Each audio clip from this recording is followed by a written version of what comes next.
À 8h47, dernier volet de notre série Vital Vitamine. Et aujourd'hui, nous avons comme d'habitude un message sur notre répondeur. Vous pouvez nous laisser aussi des suggestions au 0800 108 208 que nous reprenons dans notre deuxième service. On écoute d'abord ce premier message.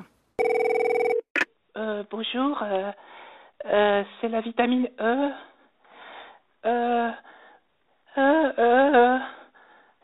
Je voulais juste préciser que quand on dit que je suis antioxydant, ça n'a rien à voir avec la géopolitique.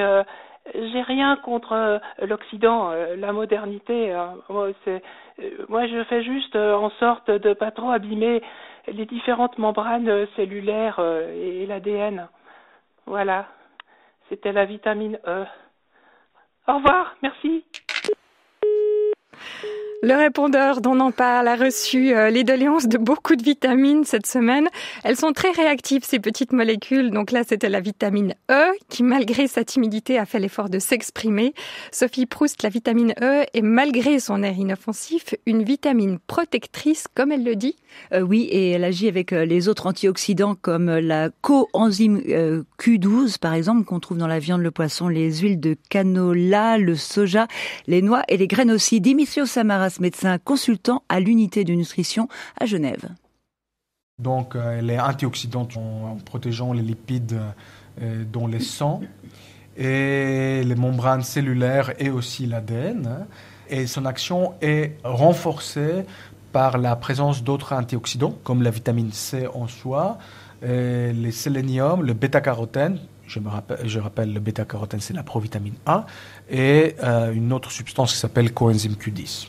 Elle est synthétisée par les plantes, surtout, et donc on peut la trouver très facilement dans les huiles végétales, dans des graines de tournesol, noisettes, amandes, oléagineux, etc., etc.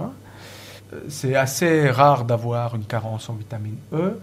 Et par contre, le surdosage, c'est pas une bonne idée parce que comme un surdosage en vitamine E peut provoquer une inhibition de la coagulation, une inhibition en fait de la coagulation sanguine et de l'agrégation des plaquettes.